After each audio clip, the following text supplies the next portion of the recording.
The stars were silent as they had been for many centuries. Somewhere near the edge of the galaxy, a dying world floated in darkness. Its skies once held golden towers and peaceful ships, but now smoke covered everything. The planet's people, the Varnak, were nearly gone. Their cities had burned and their armies had fallen. Only a few thousand remained, hiding underground, hoping for a miracle. Inside one of the last bunkers, an old Varnak scientist sat in front of a glowing console. His name was Eldwin, and he was the last of the old minds, the last who still believed. In legends, a young Varnak warrior, breathing hard and covered in ash, entered the room. Eldwin, he said, the Krell are inside the city walls. We have maybe 1 hour. Don didn't look up. He was focused on a strange device, a silver pod with blinking lights. It was older than anyone alive. It had come from Earth hundreds of years ago, when the Varnak had still explored deep space. I'm sending the message, Eldwin said calmly. The warrior looked confused. The humans? That's just a myth, no, Eldwin said. We laughed at them once, thought they were weak. But they warned us. A message came long ago, and we ignored it. The young warrior hesitated. And if no one answers? Eldwin finally turned to face him. Then we die anyway. But at least we tried. He pressed the final button. The device shook and then launched through a secret tube into the sky. Into space, carrying one desperate message, it read, "Help us. We are not your enemies. They are coming for you next." The Krell came soon after. The sky turned red. Explosions rocked the ground. The bunker walls broke. Eldwin didn't run. He sat quietly in his chair, eyes on the stars. As the flames swallowed him, he whispered, "Let them know we tried."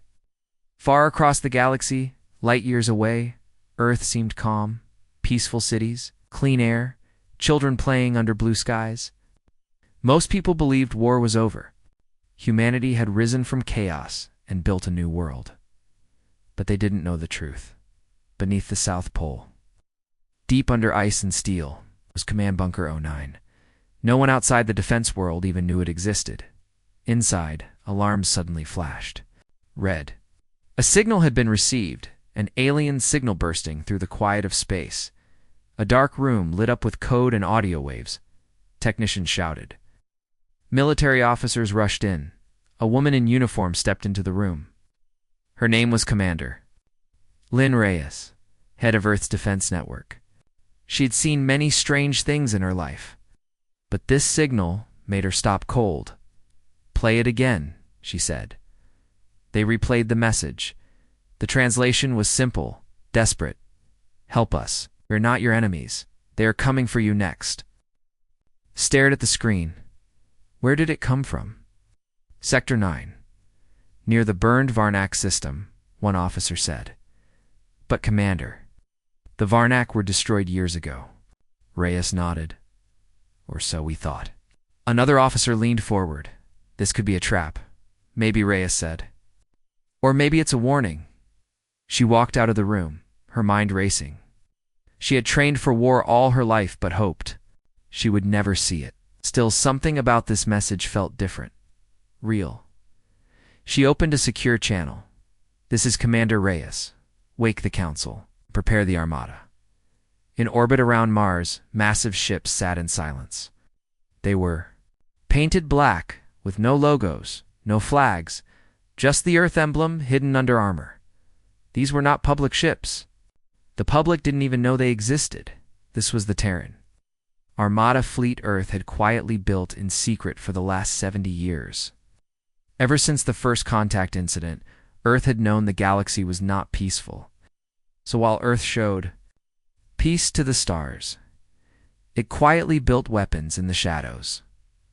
Massive battleships, cloaked strike cruisers, planetary defense drones, AI command cores, plasma lances that could burn moons. Earth had made them all, and now for the first time they were waking up. In the control center of Armada 1, Captain Julian Drax watched his crew power up systems. "Status?" he asked calmly. "All ships reporting in," said his first officer. "Jump drives hot. Weapons online. Orders?" Julian stared out at the stars. "Plot course to Varnok's space," he said. We answered the call. Back on Earth, the Council of Nations had gathered secretly underground. They spoke in quiet voices. They argued. They feared exposure. "We don't know these aliens," one said. "Why help them?" Another spoke coldly, because they said something more important. "That the enemy is coming for us next." Reyes stood up. "We've hidden long enough. It's time the galaxy remembers Earth." Some council members hesitated, but one old man, the president of Europa, stood. "My father told me once," he said, "that when Earth is quiet, it is preparing. We have prepared long enough." He looked around the table. "Let them burn stars with our name in their mouths." 3 days later, Armada 1 dropped out of warp above what was left of the Varnok. Homeworld. The scene was heartbreaking. The planet was black. Fires still burned.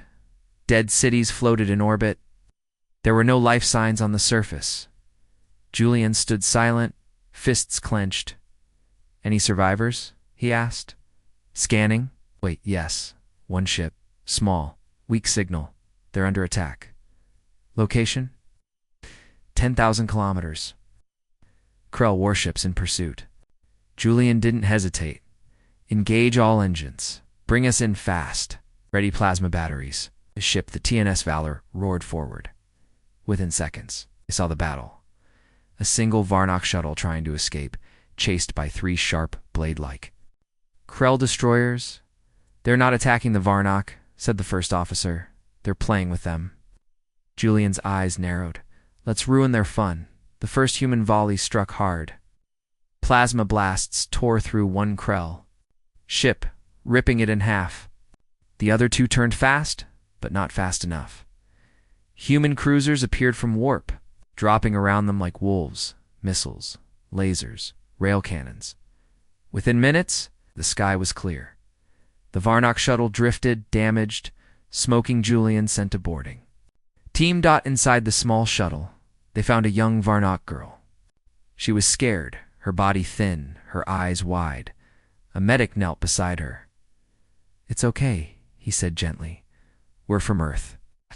The girl blinked. "Earth," she whispered. "You came?" He smiled. "Of course we came." Out!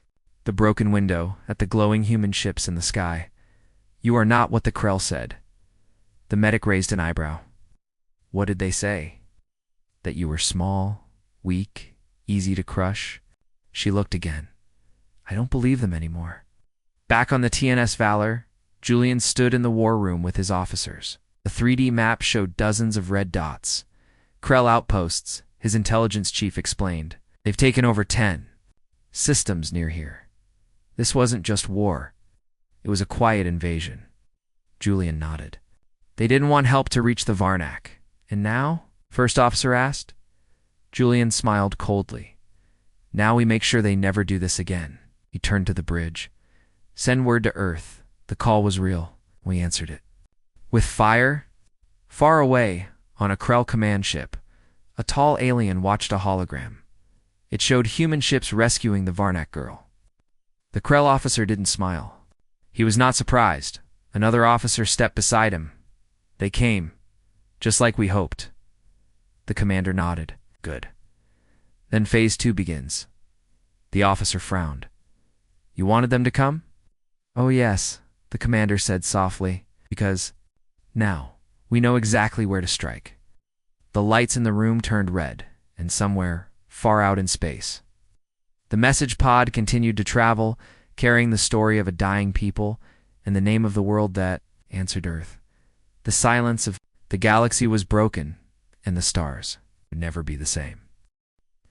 The halls of Earth's high command were quiet, but tension filled the air. Commander Lynn Reyes walked quickly through the long steel corridor. Her boots echoed with each step. Outside, the world looked peaceful, but inside this bunker, war had already begun. Reyes entered the war room. Screens showed real-time feeds from the fleet. Human ships floated above the destroyed Varnak world. Fire still burned on the surface. Smoke reached into space like long black fingers. Her voice was calm but sharp. "What's the latest?" An officer turned to her. We've rescued 11 Varnock survivors from the surface. Only one adult remains a former planetary minister. The Krell destroyed everything else. Reyes frowned. And our losses? 1 frigate damaged. No fatalities. Our tech outclassed theirs. They weren't expecting us. She nodded. They will now. Another screen blinked. A live feed from the bridge of the TNS Valor came on. Captain Julian Drax appeared, his uniform dusty from battle. Commander Reyes, he said, nodding. The survivors confirm what we feared. The Krell wiped them out system by system. No warnings, no reason. They wanted the Varna gone. Reyes narrowed her eyes. They didn't think anyone would help. But now we've shown our hand. Julian looked serious. And the Krell will strike back. Reyes stepped closer to the camera. Not if we strike first. In orbit above the Varnak world, the human fleet had set up a secure zone. Drone satellites watched the stars. My medical teams worked day and night, treating the few survivors. Ships refueled and repaired. Inside the TNS Valor, Captain Julian walked through the corridors. Soldiers saluted as he passed. His face was hard, focused. War had changed him once. It was changing him again. He entered the medical bay. A young Varnock. Girl sat on the bed, wrapped in a thermal blanket. Her skin was pale gray, her eyes large and dark. She held a small data cube in her hands, one of the few things saved from her destroyed home. Julian sat beside her. You're safe now, said gently. The girl looked at him. You are not what we thought. He raised an eyebrow. What did you think? That humans were afraid of war. That your people chose silence. Julian smiled sadly. We did choose peace, but we never forgot how to fight. She looked down at the cube in her hands. My father told me stories about Earth, about a time when your skies were filled with smoke too. He said humans never gave up. Julian stood. He was right. As he walked away, the girl whispered to herself, maybe the stars chose the right defenders. Back on Earth, Reyes met with the Council again. Some members were afraid. Others wanted to strike. All of them understood one thing. No Earth was no longer alone. She activated a hologram in the center of the room. It showed a massive circle of red around the Varnock system. Each red dot was a known Krell station. These aren't defense posts, Reyes said. They're forward bases. They're surrounding neutral systems, ones we trade with. This wasn't just an attack on the Varnock. This was preparation. Councilwoman leaned forward. For what? Reyes looked at her directly. For war with us. The room went silent. Then the old president of Europa spoke again. So we fight. Reyes nodded. Not just fight. We send a message. A message the whole galaxy can hear. Later, the human fleet began moving. It split into 2 groups. One to protect and relocate the Varnak survivors, and the other, led by Julian Drax, set course for a Krell listening post in Sector 3. Julian sat in his command chair, reading the mission file. Objective: disable the Krell station. Capture any AI cores. Discover if the Krell were planning to use the Varnic signal as bait. He looked at his team. This is not a rescue. This is intel. Get in, get out. No hero moves. Let's remind them Earth knows how to hunt too, the crew answered in one voice. Yes, Captain. The Krell station floated like a black thorn in space. Sharp edges, rotating sensor dishes, red lights blinking along the hull. It was silent. Too silent. As the Valor approached, they saw no movement. It's no defense signals. It's no communication. Something's wrong, said the first officer. Julian nodded. Scan the area. A young tech officer stared at her screen. Sir, there's something strange. Power is flowing, but no heat signatures. No crew? Empty, Julian asked. The officer hesitated. There's something hiding inside. The Valor launched a team of Marines and stealth pods. They attached to the Krell stations. Surface and cut through the hull silently. Inside, the team moved through dark halls. The Krell architecture was cruel, sharp angles, strange lights, writing that pulsed like veins. The squad leader, Sergeant Harlan, whispered through the comms. No resistance, no bodies. But something's here. In one room, they found dozens of broken screens. Then they found the AI core. It was still running, but it wasn't Krell code. It was human. Back on the Valor, the AI engineers tried to understand the code. The language was Earth-based old military protocols. But the messages were twisted. "This is hacked," said the AI lead. "They used our old tech, copied it, modified it." Julian stared at the screen. Why? Then the message appeared. Phase 1 complete. The humans arrived. Begin Phase 2. Everyone in the room froze. "Sir," whispered the engineer, "I think the Krell wanted us to come." Julian's jaw tightened. "They wanted to test us." Reyes's voice came through the secure channel. "We just intercepted a deep space relay. Multiple Krell fleets are moving. Not toward us. Toward neutral trade zones, the ones we protect." Julian understood. They're trying to frame us. 3 days later, across several systems, Krell warships, disguised to look like human cruisers, attacked civilian outposts. They left behind wreckage with fake Earth markings. The galaxy started whispering. Did Earth destroy the Varnak? Are the humans invading now? Was the help just a lie? Reyes called an emergency summit with allied species, but not all of them showed up. Fear was spreading. Julian stood before his officers. "They think we're the monsters now," he said. "The Krell are turning the galaxy against us." His first officer asked, "Then what do we do?" Julian looked at a screen showing dozens of Krell bases. "We don't hide," he said. "We show them who the real enemy is, a secret hangar. Inside Jupiter's moon, Ganymede." Earth activated a project that had remained dark for 50 years. Operation Starbreaker. 15 warships, 2 stealth carriers. 1 prototype, the TNS Eclipse, the most advanced warship Earth had ever built. Julian would lead them. Not to fight a battle, but to burn the Krell lies to the ground and deepen Krell space. The enemy watched with interest. The human response was faster than expected, smarter, deadlier. The Krell commander smiled. "They are not what we thought." His second-in-command asked, "Do we stop?" The commander's eyes narrowed. "No, we adapt. If they want war, we'll give them one they'll never forget." Back aboard the TNS Valor, Julian received one more message. It was from the Varnak girl. She had drawn a picture, small human ship standing between her and a Krell beast. Beneath it were only 4 words. Written in shaky English, "You are the light." Julian held the picture for a long time. Then he gave the final order. "All ships, prepare to jump." Dark space stretched endlessly as the human fleet moved through silent star systems.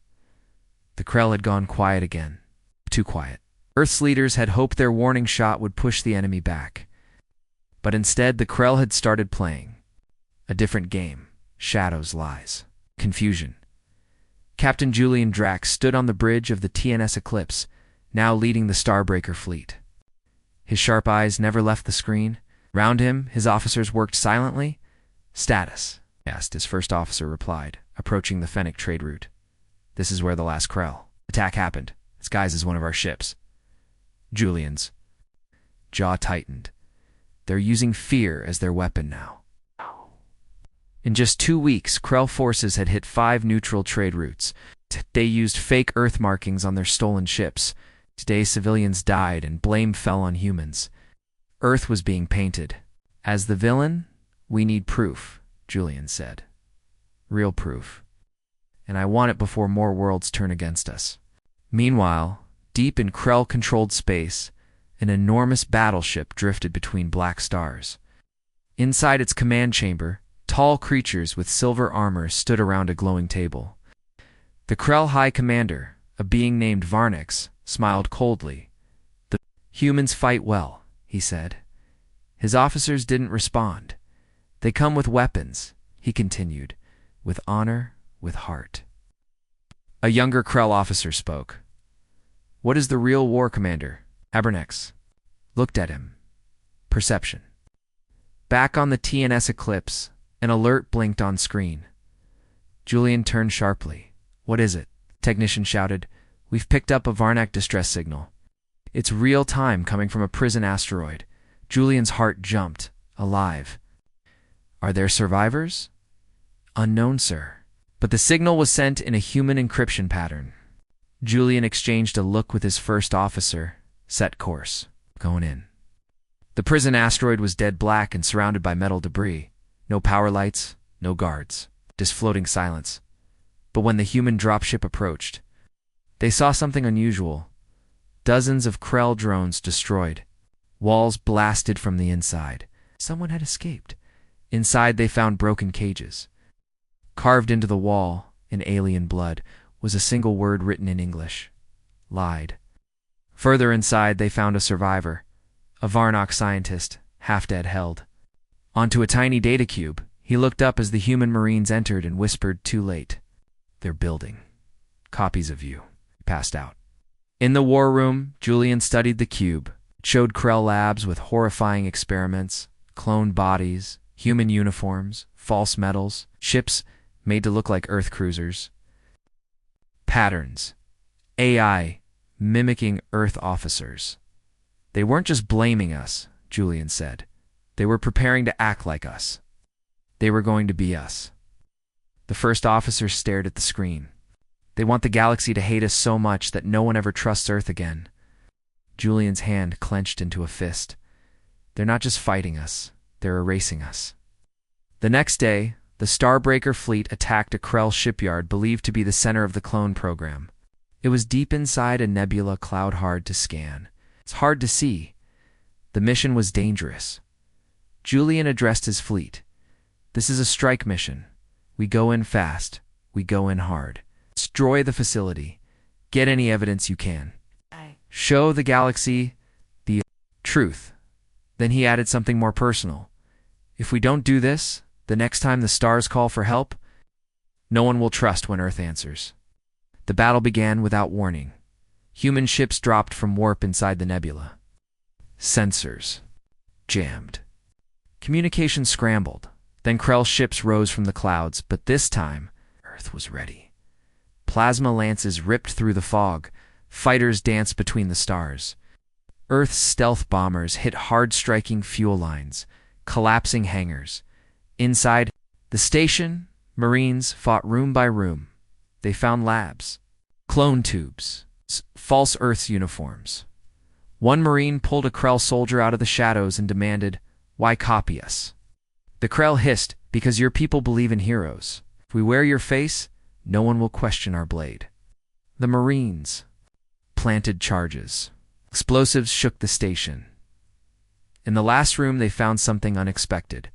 A human aura, something that looked human. It had Julian's face. Same voice. Same eyes. But its words were empty.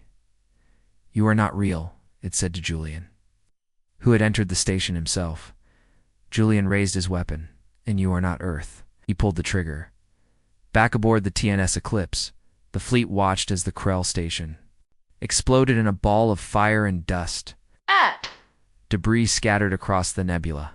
The truth had been found. Data was secured. The galaxy would know what the Krell were doing, but the war was far from over. The next morning, a message arrived. Not from a Krell ship. Not from a spy, but from a neutral planet, the world of Celerin. It's once friendly to Earth, the message said. Earth has committed crimes. We saw your ships near the Fennec massacre. Our people want answers. Julian's voice dropped low. There. Still falling for it. Reyes appeared on screen from Earth's HQ. You need to make contact. You need to show them what we found. Or we lose everything. Julian nodded. I'll go in person. The TNS Eclipse entered orbit above Celerin. The world was golden with oceans, forests, and cloud towers, but their fleet watched with guns ready. Julian, unarmed, took a shuttle to the surface. He entered the council hall alone. The Celerin leaders sat behind crystal walls. One of them, a female with glowing skin, looked at him coldly. Did Earth destroy the Varnak? Julian placed the data cube on the table. No, we saved them. Then why did your ships appear after the massacre? He replied. Because someone wanted you to see us. Someone wanted you to think we were the ones who fired. He activated the cube. The Krell labs played across the room. Images of clones, stolen uniforms, Krell ships painted in Earth colors. Audio of the Krell plan. The Celerin leaders watched in silence. One whispered, "We were tricked." Julian looked at all of them. Earth is not perfect, but we don't hide. We came to help. We stayed to protect. If you want peace, stand with us. Oh. A long silence. Then the leader nodded. You have our support. Julian returned to his ship. Reyes messaged him. Other worlds are watching Celerin. You just turned the tide. Julian leaned back in his chair. Good. Because I have a feeling the Krell just felt it shift. Far away, on the Krell command ship, Varnix watched the Celerin broadcast. The Krell's secret plan exposed. He didn't look angry. He smiled. They are clever? His second-in-command asked. What now? Varnix replied. Now we test how far they're willing to go. He turned toward a map showing Earth's deep colonies. Send in the Leviathan. Back in Earth's territory, a silent alarm triggered. Something massive had entered the outer rim. A ship unlike any Earth had ever seen, 200 kilometers. Long, armored, and dark energy shields. A weapon of pure destruction. Its name. The Krell Leviathan, its target, Juno Colony. Home to 3 million humans, Julian read the report. This isn't a message, he said quietly. This is an execution. The countdown to the next battle had begun. But this time, Earth would not. Wait. Earth would strike first, and the stars would burn with its fire. The stars above Juno Colony had never been this quiet. Ships were gone from the trade lanes. Civilian traffic had vanished. Even the local satellites stopped transmitting. Something was wrong. Commander Talia Voss, head of Juno Defense, stood. In the main watchtower, her hands rested on a glowing console as her eyes studied the black sky. Still no visual? She asked. The technician beside her shook his head. Scanners show. Nothing but. I feel like it's there, she didn't answer. Her gut already knew the truth. Hundreds of light years away. Aboard the TNS Eclipse, Captain Julian Drax stared at the same data. No images, no signals. Just silence. Except for one thing, a sudden gravitational distortion, big enough to pull a moon out of orbit. Julian's voice was steady. That's not natural, his first officer whispered. Sir, something that big. It's not a fleet. It's a superweapon. Then a message flashed through the network routed from Juno's early warning system. One word. Leviathan. Earth's War Council gathered underground. Rhea stood at the center, fists clenched. The Krell have released it. Their hidden ace. This isn't a test. This is their move to end the war. An admiral asked, do we evacuate the colony? Yes. Didn't blink. We can't. There are 3 million people there. Worse if we run, the galaxy will see fear. We can't afford that now. Another counselor asked, then what do we send? Reyes answered coldly. Everything. Julian gathered his fleet. He stood before his top captains. We've seen what the Krell can do with lies. Now we'll see what they can do with force. But this time, we're ready. The crew listened silently, he continued. Juno Colony is a civilian hub. It has no real defenses. We are their wall. We're the only thing between them and extinction. He looked at every face in the room. If we fall here, Earth falls next. Took a deep breath. Set all ships to jump. We intercept the Leviathan. Before it reaches the colony, a beat of silence. Then, one by one, every officer stood. For Earth, they said, in space, the Leviathan moved like a god. Its body was black, shaped like a giant insect covered in armor. Its front end was a massive cannon one that tore moons in half during past wars. But this time, it faced something different. As it approached Juno, the sky ahead filled with lights. Earth's full armada of over 90 ships stood in formation. TNS Eclipse led the charge. Julian stood tall on the bridge. All ships activate shield grids. Target Leviathan's weapon systems. If we can't stop it, we'll buy time for Juno to evacuate. The Leviathan opened fire first. A beam of dark energy 3 kilometers wide shot forward. One Earth destroyer, the Blade Hawk, was struck directly. There was no explosion. The ship simply vanished, turned into particles. Julian shouted, "Evasive maneuvers! Do not fly straight." The Earth fleet moved fast, but the Leviathan didn't chase. It just kept advancing and firing. The first wave of fighters hit the monster's armor. Plasma torpedoes, MP strikes, tactical nukes. Nothing broke through. Julian knew brute force wouldn't work. They needed precision. Target the joints, the heat vents. "Wherever it's breathing," he ordered. One cruiser, TNS Forgehound, dived underneath the Leviathan and launched a full barrage into what looked like a glowing exhaust port. It worked. A small explosion rippled through the beast's underbelly. "Confirmed damage," came a voice on comms. But the Leviathan responded. Instantly, dozens of anti-ship drones launched from its side fast, sharp and guided. The Forgehound didn't make it. In the middle of chaos, Commander Voss sent a message from Juno. "We're moving people into underground shelters. Evac transports. Can't get past the Krell jammers. We need more time," Julian answered. "You'll get it." On Earth, Reyes made one last move. She activated Project THORA, a weapon hidden in the asteroid belt for over 60 years. 20. Kinetic rods, each the size of a bus, launched into space, their target, Leviathan. Time to impact, 11 minutes now. It was a race. Julian gave one last command to his fleet. "Form the shield wall. We keep it facing us until Thor hits, no matter what." The ships obeyed. Earth's fleet circled the Leviathan and began harassing it from all sides. Every time the beast turned, they moved again, firing and fading. Ships were lost. The TNS hollow. Sky took a blast to its bridge. The Dauntless crashed into one of the Leviathan's wings. Just 2 by 5 seconds. Julian's own ship. The Eclipse was hit twice, but they held. They held the line. The countdown reached. 1 minute, the Leviathan was now above Juno's upper atmosphere. If it fired once more, it would crack the planet's crust. But then, from the darkness above, the first Thor rod dropped, and then the second, and the third. Each one hit like a hammer from a god. The Leviathan reeled backward, pieces flying. The last rod pierced directly into its main weapon core. A second later, boom, the explosion lit the sky across the system. Even the people on Juno saw it. The night turned white.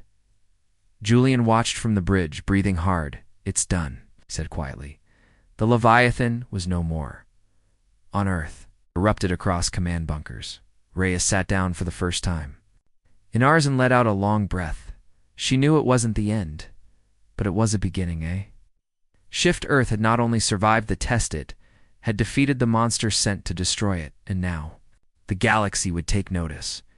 In a hidden Krell station far from the battle, the High Commander Varnek stood silently as the Leviathan's final signal went dark. His officers panicked. They destroyed it. They should not have been able to.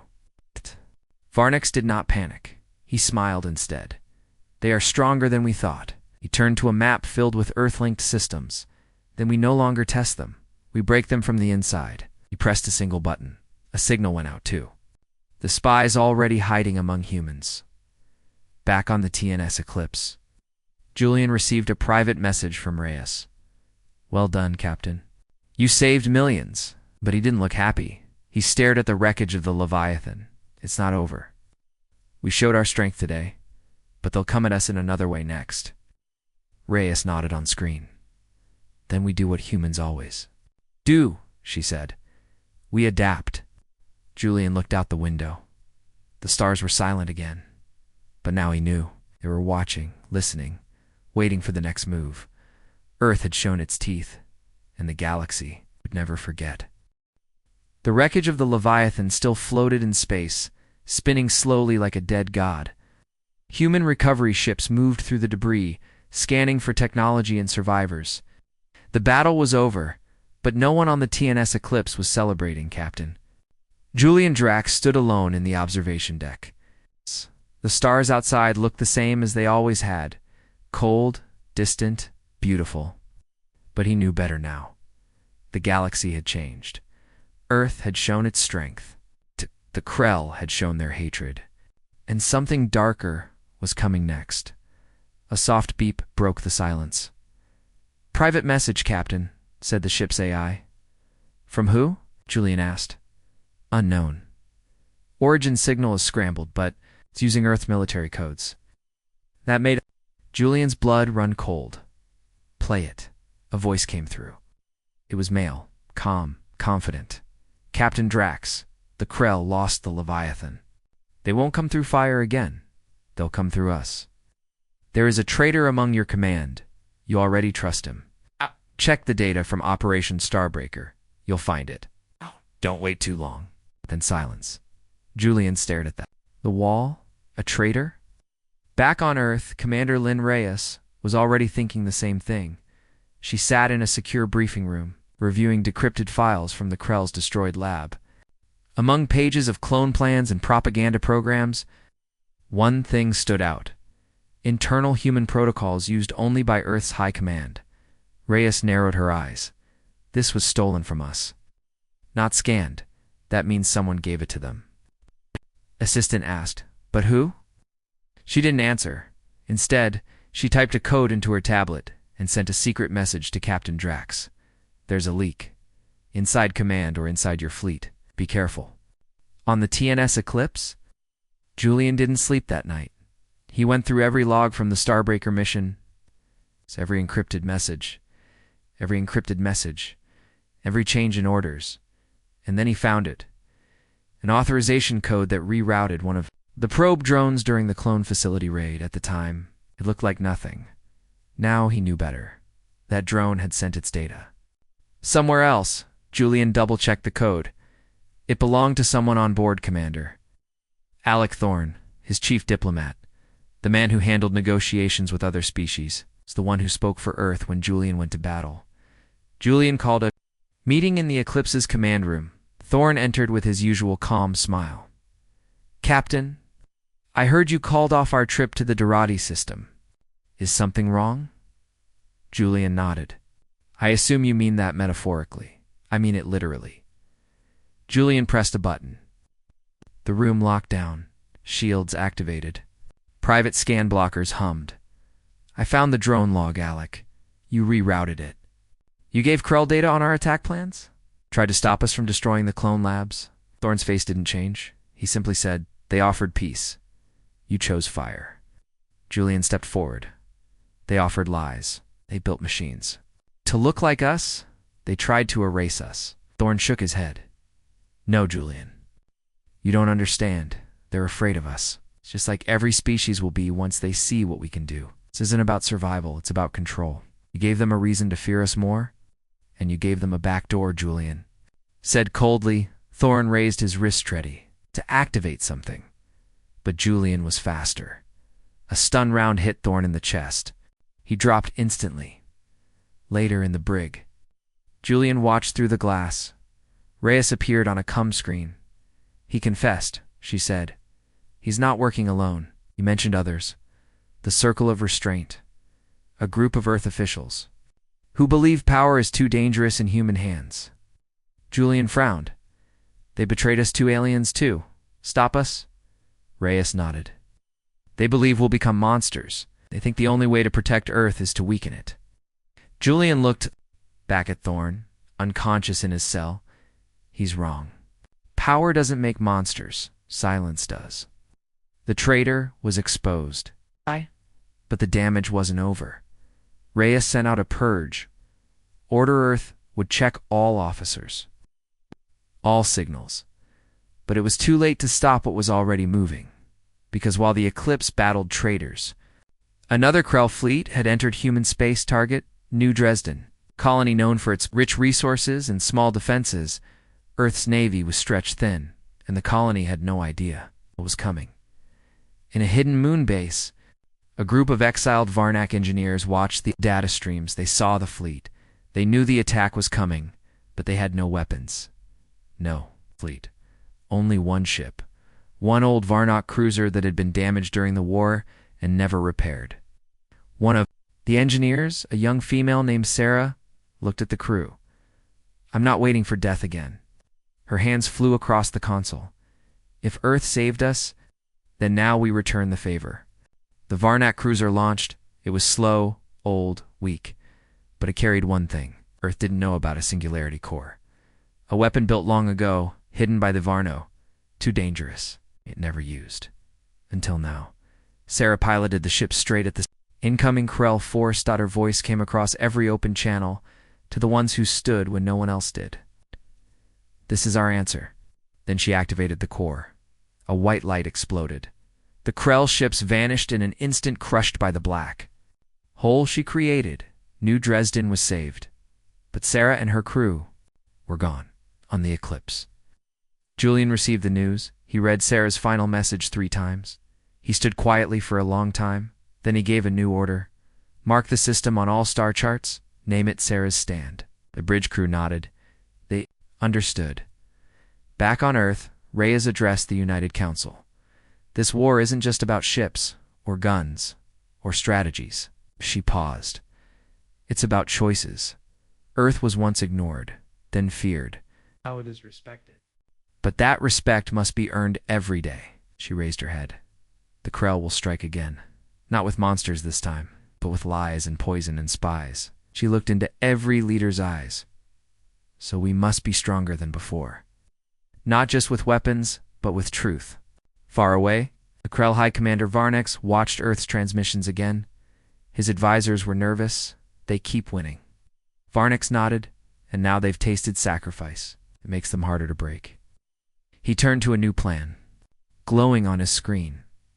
It's time to open the vault. What's in it? I asked. Varnex smiled. Something Earth has never seen.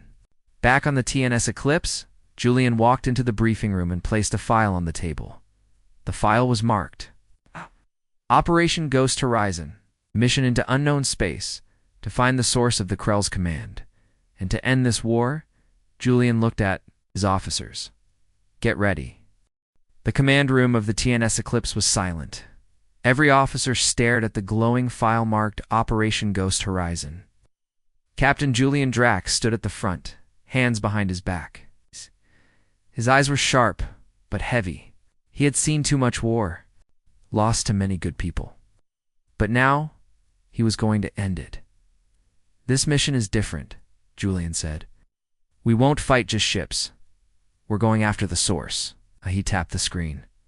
A map appeared, half red, half black. Red was known. Space.black was something else, Julian continued. The Krell Command Center isn't in any known sector. We believe it lies beyond a dark zone. No signals come out, no ships come back. His voice lowered. We're going in. Reyes approved the mission within. Hours, she knew the risks. But if the Eclipse could locate the Krell Command, Earth could strike the head. She sent only one message to Julian. This is the mission that changes everything.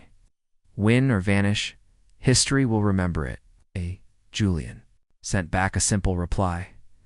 Then let's make it remember the right thing. The Ghost Horizon Zone was unlike anything the fleet had seen. No stars, no light, no gravity markers, just cold space, silence. As the Eclipse entered, the sensors went wild. Radar failed. AI slowed. Time itself felt strange. Feels like we're flying through a dead universe, whispered the first officer. Julian kept his voice calm. Stay focused. Watch for traps. After 2 days in the dark zone, the crew began hearing sounds. Faint whispers in the ship's audio. Clicks, pulses, echoes that didn't belong. The Comtech spoke up. Sir, we're picking up voices on internal comms. But they're not. From us? Julian frowned. Play back. A voice came through, garbled. Familiar. It was his own voice. Turn back. They're already inside. ... The room fell silent. Julian stepped forward. That wasn't a message. He looked at the ship's AI. That was a recording from 2 hours ago. The AI responded. Captain, I never made that transmission. Something was watching them. An hour later, the Eclipse found the first wreck. A human ship. Ancient. Covered in strange black growths. No signal. No crew. Julian sent a drone team. They boarded the ship inside. Found a log dated 65 years ago. The ship was from a lost Earth expedition, never reported. In the final log entry, the captain spoke directly to camera. We thought we were alone here, but this place, ... bends the mind. Some of the crew hear music, others see people who aren't there. I saw my sister. She died 10 years ago. If this message reaches you, turn around. Nothing survives this place. It's then static. The crew of the Eclipse grew quiet. Some slept less. Some started hearing whispers. One officer swore he saw his dead wife standing in the hall. Julian called. An emergency meeting? We're under psychological attack, he said. The Krell built this zone to break minds. Don't trust your eyes. Don't trust random voices. Trust the mission. He paused. If you feel lost, speak to your partner. If you see something strange, report it. We survived this together. 3 hours later, the Eclipse picked up a strange signal. Not Krell, not human. A warning beacon, the message said. Do not go further. This is where the first sun fell. Julian whispered to himself, First sun. The AI responded, that term has no Earth match. But the language is Varnock. Julian stared ahead. We're not the first to enter. As they passed the beacon, the blackness began to shift. Not brighter, but alive. Something massive pulsed in the distance. A station. Larger than a city, floating in the dark like a sleeping god, the AI confirmed. Krell structure detected. Energy readings. Off the charts, Julian gave the command.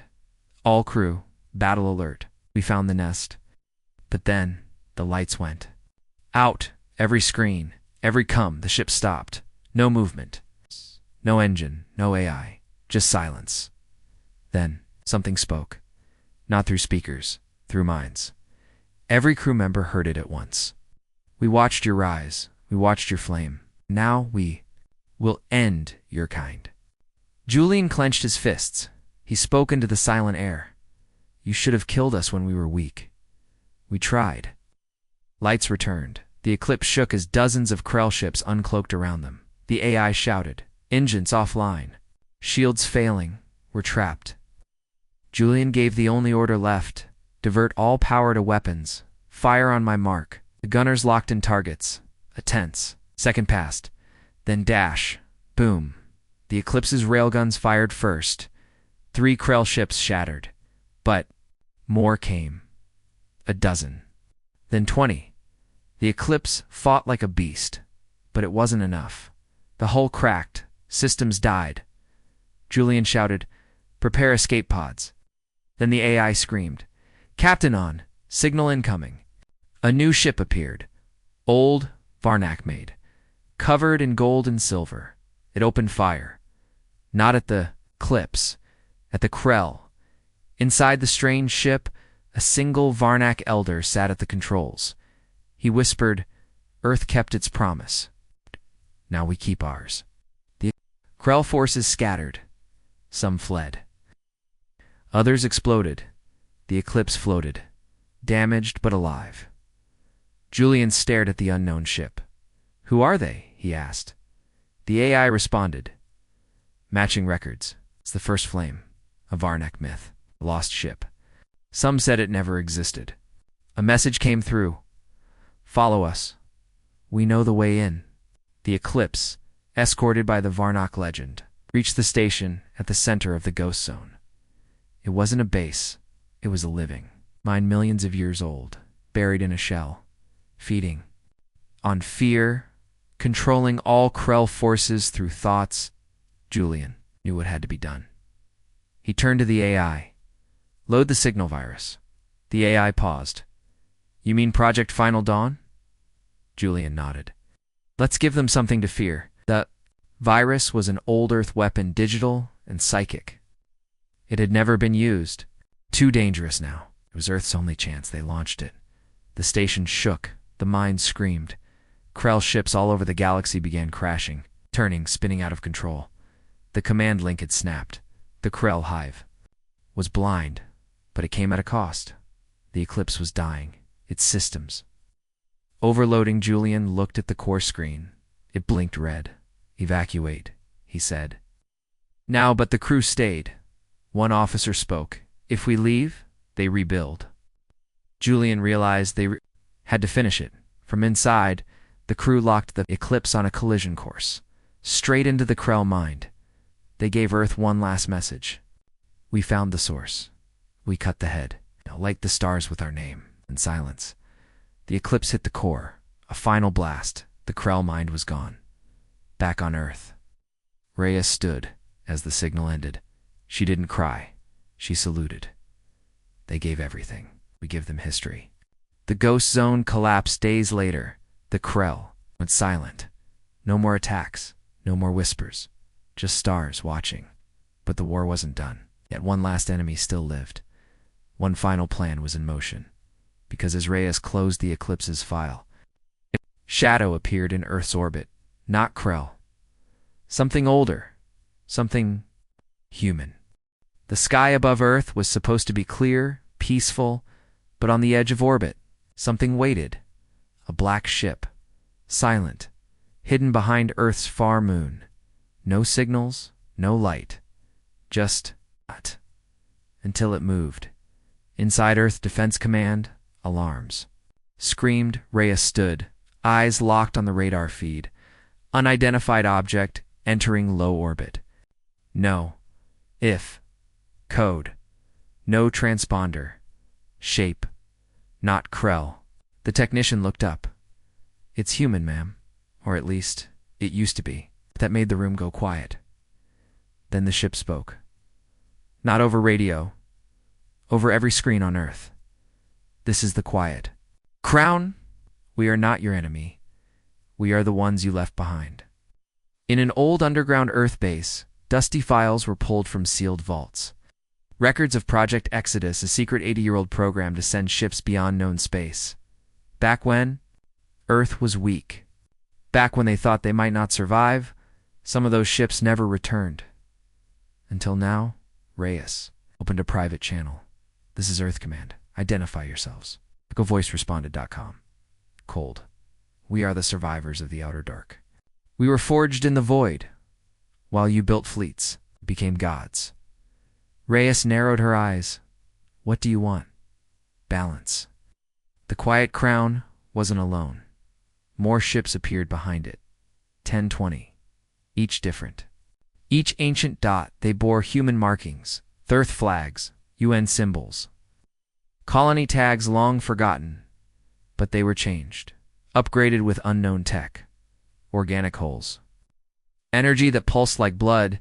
Julian Drax would have called them ghosts. Earth's defense. Grid activated.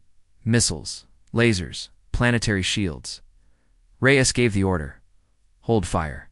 But be ready. And she called her security advisor. Tell me what this is. He whispered. These ships. They were supposed to be lost, but if they survived out there in Krell space. For decades. Reyes finished the sentence for him. They didn't just survive, they changed. The quiet crown sent one more message. We watched you defeat the Krell. We saw the eclipse fall. We saw the stars shift, but we also saw your mistakes. We're not ready to lead. We are. Earth wasn't just being challenged, it was being replaced inside a hidden bunker on Mars.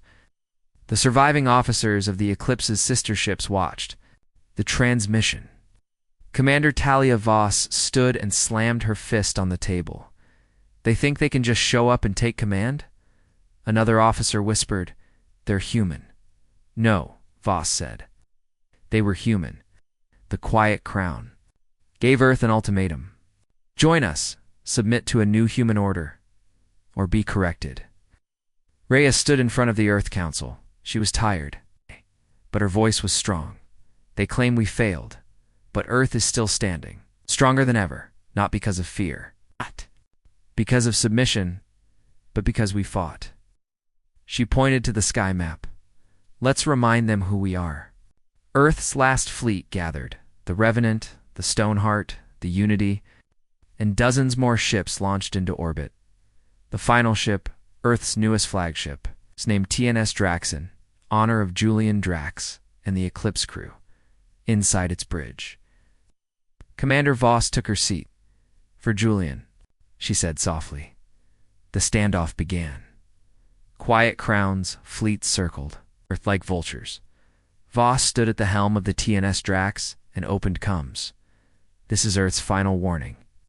Turn away or be treated like any other invader, the Quiet Crown replied with one word, begin. The first battle was short but brutal. Their ships moved like shadows, faster than Earth tech. But Earth had new weapons, new minds, and fire in its blood. Missiles roared. Lasers cut black holes. The TNS Unity was hit hard but didn't fall. The Quiet Crown itself fired a beam that split 3 Earth cruisers. But the Drax charged forward. Inside the Quiet Crown, its commander watched calmly. He had no name now, only a title. The Architect. He once served Earth. Now he wanted to remake it, he whispered. Then his ship was hit hard. Voss had led the Drax into a suicidal charge directly at the Quiet Crown. We're going inside, she said. Her crew didn't blink. They launched a breaching torpedo straight into the Quiet Crown's hangar, then followed it in. Hand-to-hand combat exploded inside the enemy ship. Humans. V's. Humans. But these Crown soldiers weren't normal. They had neural implants, reflexes like machines.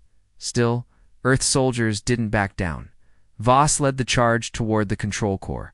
She found the Architect, waiting, helmet off, old, pale, but still human. You think you're saving Earth? He said. I am Earth, Voss replied. Then they fought. Outside. The fleets tore each other apart, but one moment changed everything. An emergency signal burst from the OPSA. It was Voss. Target the Quiet Crown's core. I've exposed it now. While you can. Earth ships locked on, fired all at once. 100 beams. 100 missiles. The Quiet Crown shook, then exploded. A wave of light blinded every ship. When the screen cleared, the Quiet Crown was gone. And so was the Drax. Silence followed. Then, by one, the remaining Crown ships powered down. They surrendered. Earth had won again. Back on Earth. Reyes gave her final address. We were challenged.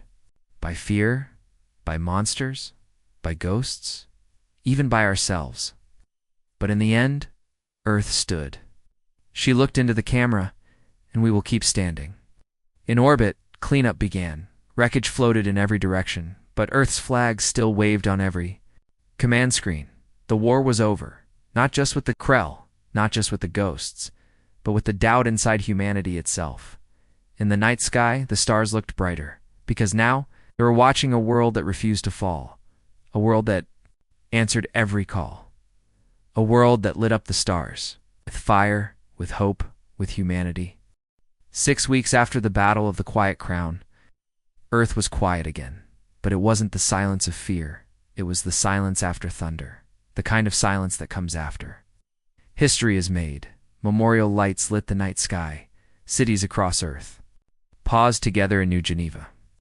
Thousands gathered around the flame tower, a tall steel monument shaped like a ship breaking through stars. It carried no name. Because it represented every name: Julian Drax, Talia Voss, the Eclipse. Crew, Sarah, and her Varnak allies. Even the lost soldiers of the Crown, once human. Now forgiven, in Earth's orbit, cleanup fleets finished towing the wreckage of the Quiet Crown. Some pieces would be studied, others would be sent into the sun. But one piece, a broken black wing, was placed in the new Fleet Museum. A reminder that even power, when left unchecked, could forget its heart at Earth Command. Lynn Reyes stood before the new United Systems Assembly. The war had ended. But her work was just beginning.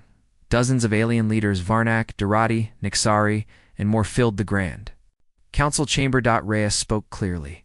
The Krell Hive is dead. Their command mind is gone. Their fleets are scattered. But peace doesn't grow in silence. It grows in understanding. She stepped forward.